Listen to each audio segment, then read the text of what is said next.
Right, I'm going to paint the background of Moroccan summer.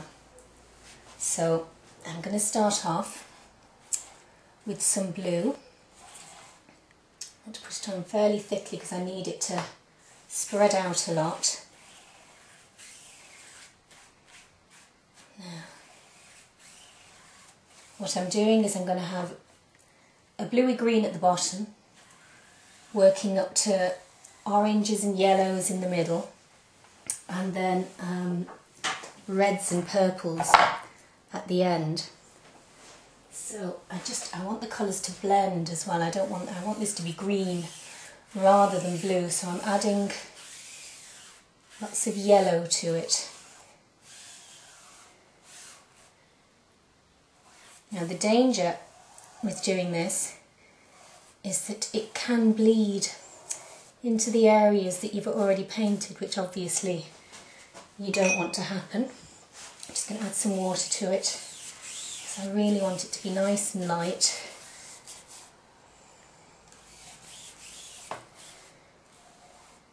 Now, you see how the colours are changing? That's not blue anymore, it's green now. And although it looks quite dark at the moment, once it's dry, it will really lighten up. So I want the background to be quite light compared to the flowers and the leaves, so that they stand out very well. I'm just going to keep going with the yellow and water. Let it blend.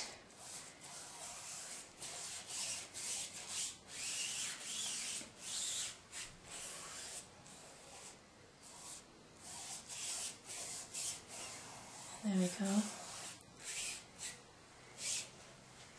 Now I think I'll add just a little orange at this stage, not much. I don't want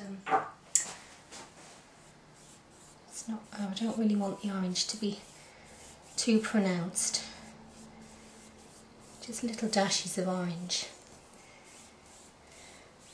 I want the picture to be kind of have a sunny feel to it, so I want it to have oranges and reds and greens, so that it looks like it's in a garden. Now, just keep blending, blending, blending. More water. I painted the flowers first and the leaves first, and that hopefully will give them a little bit of protection from this bleeding onto them. Yellow, some more yellow. It's getting a bit too orangey.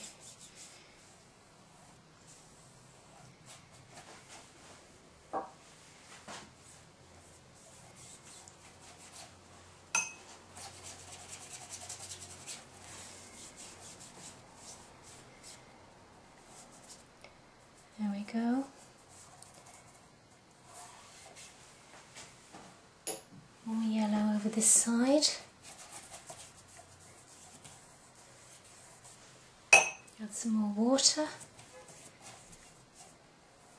Now, I'm doing this very quickly because I'm videoing it, but if you were doing it, you know, you can take your time a little bit. There's no need to rush, and you do want to make sure that you're not going to be spoiling it, letting any accidents happen with it. So now, that's the first third of it done. I did that very quickly.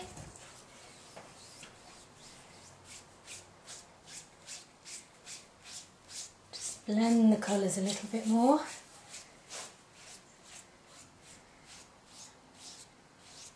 Yeah, it's almost giving you an effect of grass. Now, I can't promise that it'll stay like that when it's dry, because it is very wet, so it is still moving. The water actually stops it moving slightly, so it might help that effect, but it doesn't really matter too much.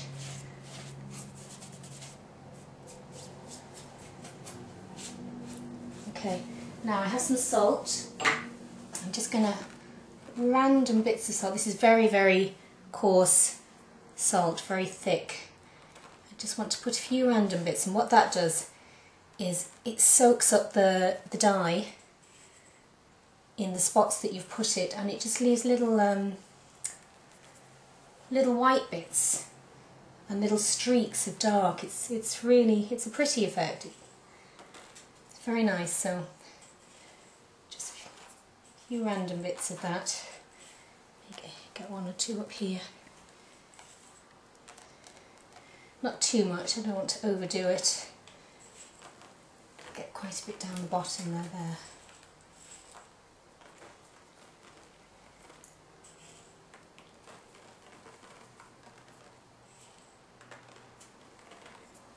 There we go.